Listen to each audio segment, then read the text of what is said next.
Welcome to this week's edition. It's actually the sneak peek edition of Backyard Blitz. As they would say on Jersey Shore, laugh at you if you want. It's the shirt before the shirt. We're going to give you a little snippet before the actual show here. We went there. We're talking quarterbacks. We're talking a college quarterback. We're talking a pro quarterback. We're talking what may happen with each of these quarterbacks. I said quarterback a lot there. We're going to start you guys off with college phenom. Gary Freeze won't agree. Kyler Murray, Oklahoma Sooner, 4,300 yards, 42 TDs, 7 INTs. I read it like a book because I am looking at his page on ESPN. So we want to talk a little bit about whether we think, well, let me start by saying Murray has declared he's going to go into the NBA draft. He was drafted by the Oakland Athletics. This seems kind of like a power play here. He said he would go to the draft if the A's wouldn't give him X amount of dollars. The A's were like, fuck out of town, pal. I don't know. It actually happened there, but he's going into the draft. He's probably going to go fairly high in the draft. Gary hates it. I don't know where Raul stands, but we'll go to you first, Raul, because we know Gary's going to get all, Clint Eastwood on us like he does every week.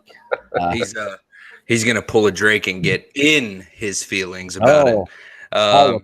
What do you think about this move? I mean, do you think what do you think of him as an NFL prospect? What do you think of him as using this as leverage against the A's? So initially my thought was he would be better off going into the NFL.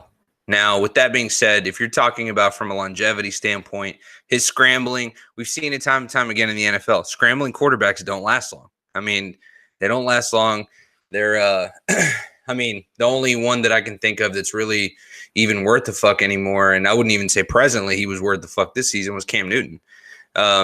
But originally I thought that. And then I watched this interview with Primetime kind of giving his advice, and he says, pick up the baseball bat, right? And so I see this after I see the demand from Kyler Murray for $15 million to sign with the Oakland Athletics, and I thought he was out of his fucking mind.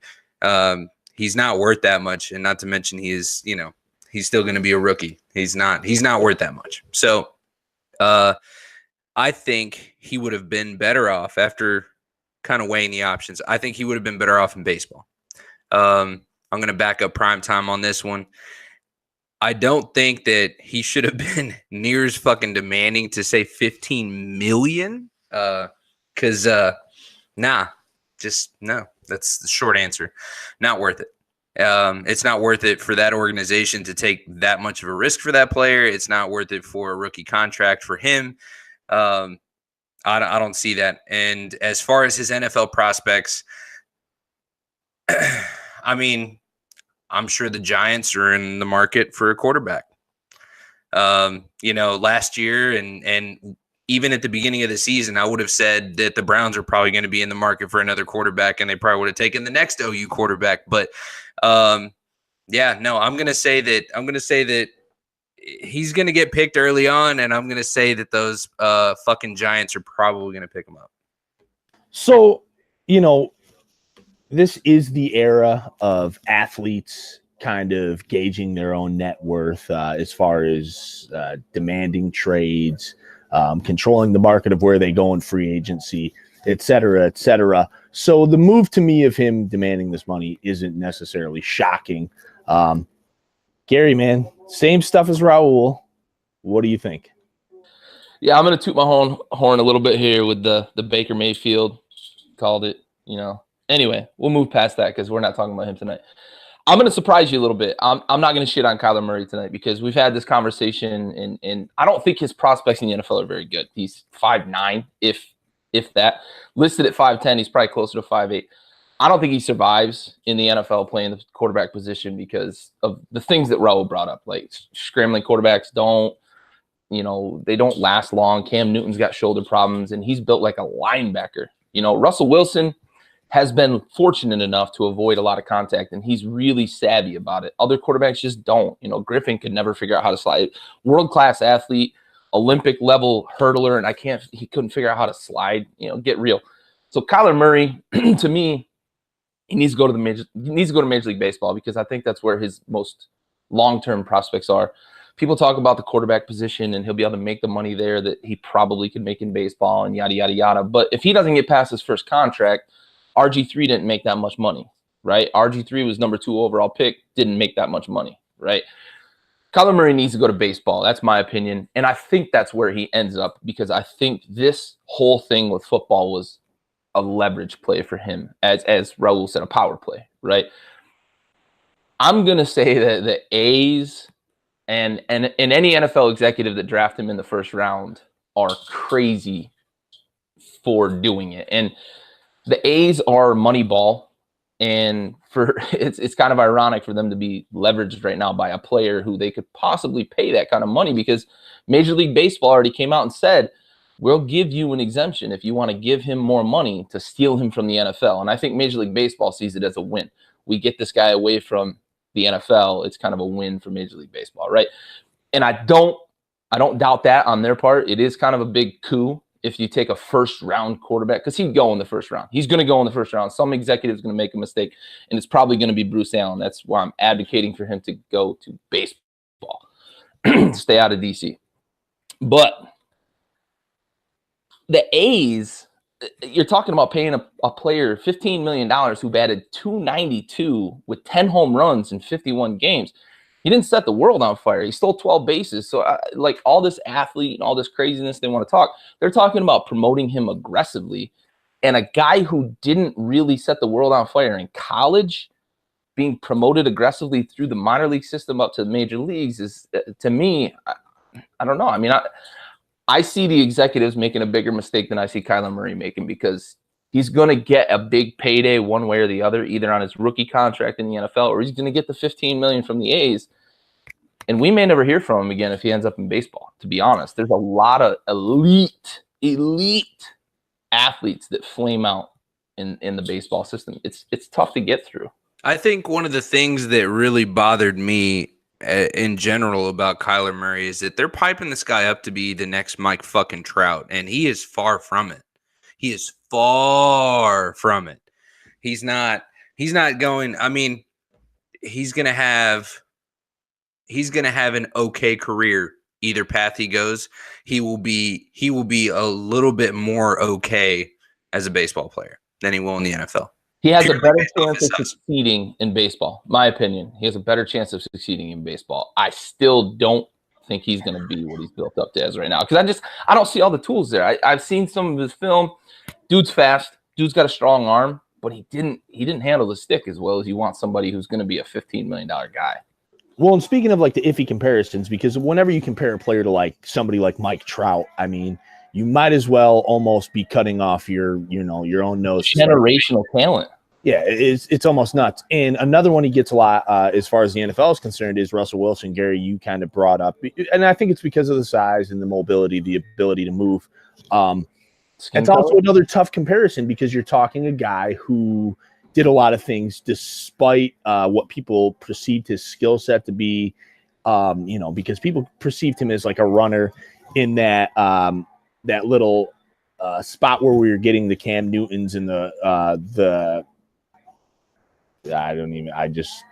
from the Redskins there, RG3, these guys who could run the ball. We were getting them all in this little package here, and I think he got lumped in. But then they were like, oh, he's 5'10", and he does these things. But Russell Wilson has commanded the offense brilliantly in the NFL. So I think it's kind of unfair to Kyler to put him there. So before we move on, because we got Big Dick Nick coming up next, before we go there, though, I just want to get a little quick, 1 second from you guys. I think the two most likely destinations for Kyler Murray that keep popping up, at least, in popular chat, are the Giants. Raul and Gary both touched on that, or the Jags. Either way, if you went to either one of these teams, where do you guys like them more? Raul, I'll go to you first. Okay, so I saw a couple different articles that talked about him going to the Jags, which completely makes sense. Blake Bortles is a fucking dumpster fire, to say the least. I'm going to say that he will probably be better off with.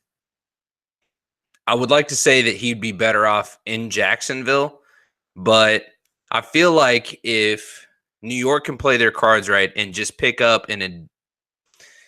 someone to improve that offensive line, I like the potential for the chemistry between him and OBJ. But even then, you're still going to have a 4-foot tall quarterback standing behind that NFL line, and you're going to expect him to go and run and pass a 40-yard pass to OBJ on the run. It's not, I don't know. It's just not, I don't think it's going to work out for him either way. But I think he would probably be more successful in New York.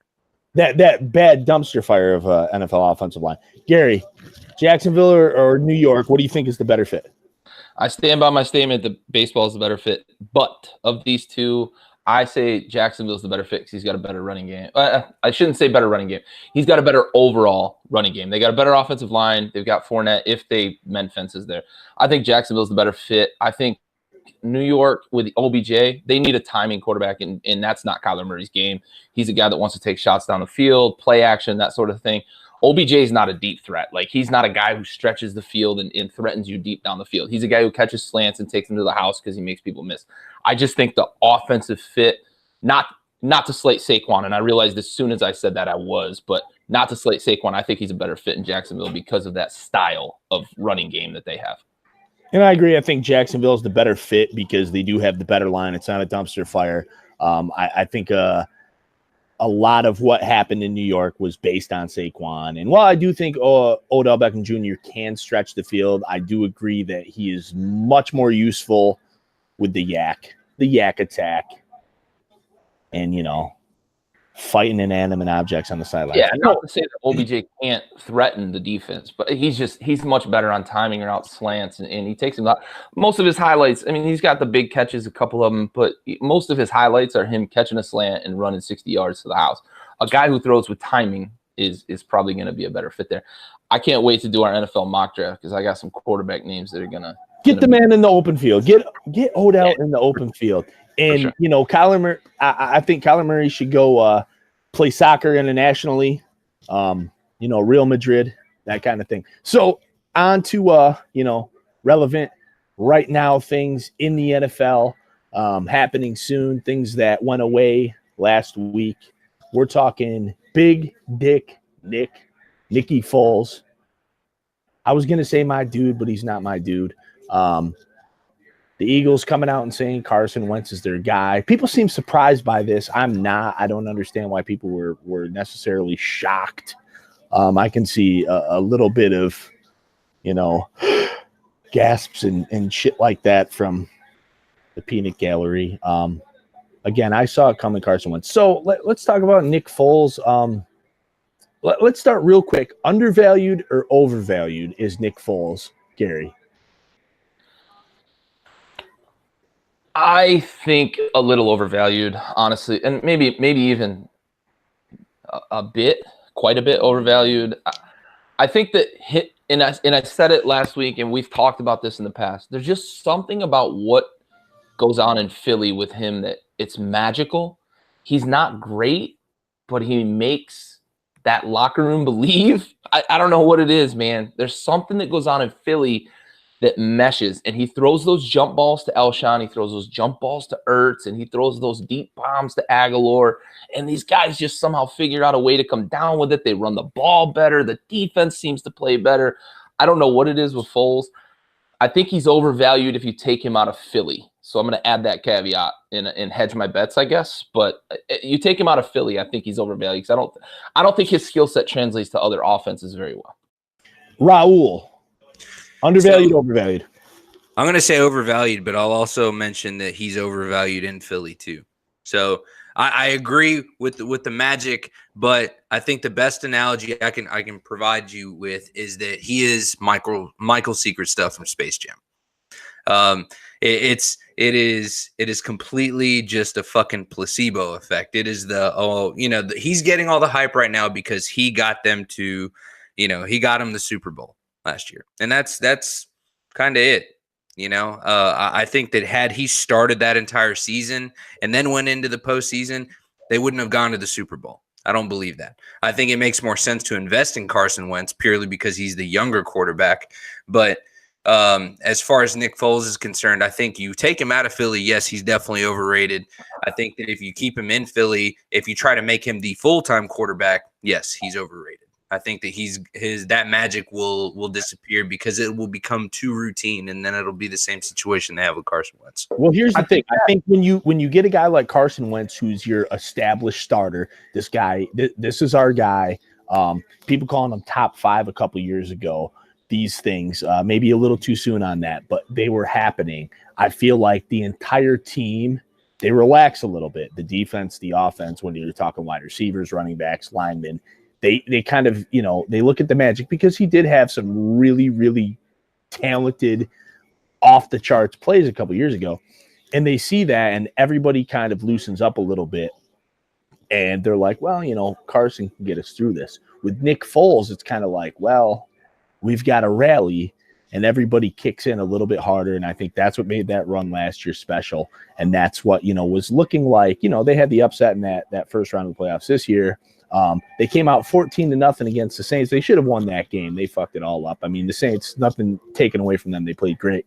But I do think that Foles is the kind of guy, if he goes to another team, that magic probably dies.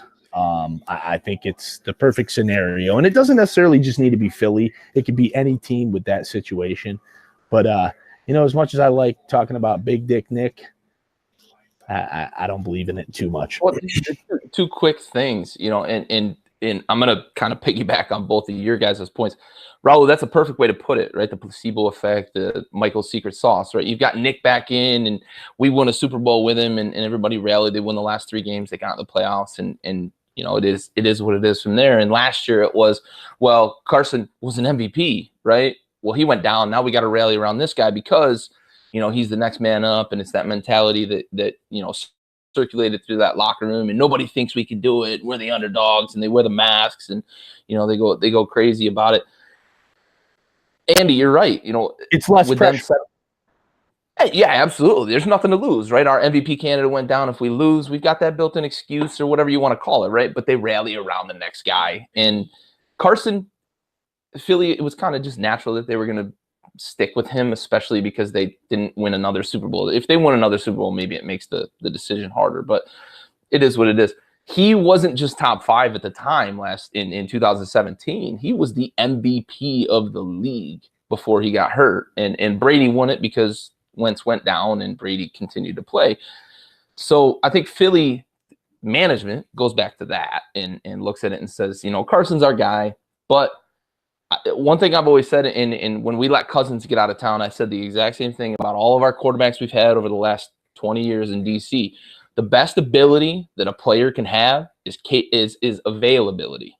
And Wentz isn't available. He's injury prone, and I know he says I'm going to work hard to kick that stigma, but the proof is in the pudding, man.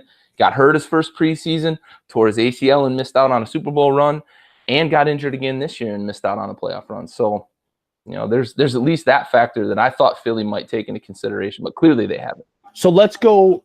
I want both of you to give me your top 2 destinations for Nick Foles to land. Even if it's Philly, that's fine. Raul, what do you got? So the idea that I had originally thought of was that if Kyler Murray declares for the NFL draft, I could see that kind of being split where Kyler Murray goes to New York and Nick Foles goes to Jacksonville or vice versa.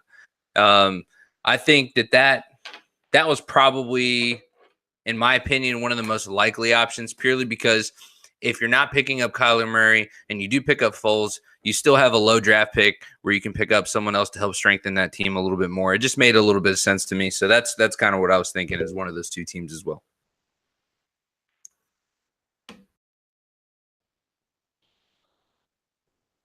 I've muted myself and I can't get off. Gary, what do you got going on, man?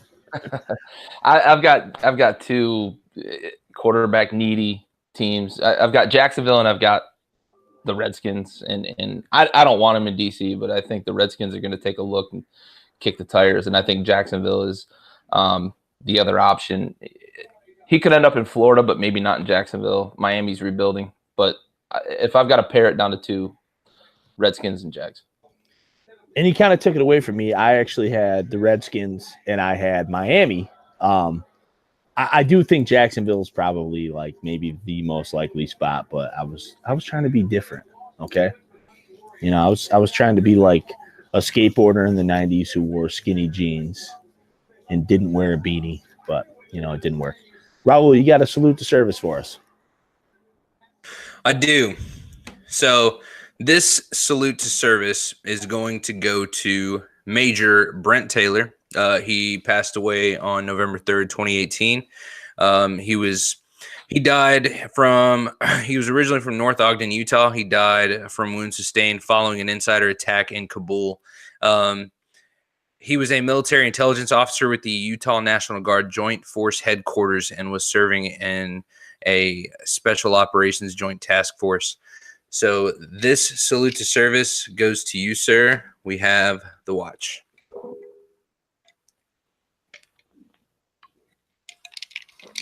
All right, guys, and that's going to be it for us tonight. Well, probably not it for us for tonight, but it for this episode. I want to thank you all for joining us. On the behalf of Raul, Gary, myself, and my beard, this is Backyard Sports. We out of here.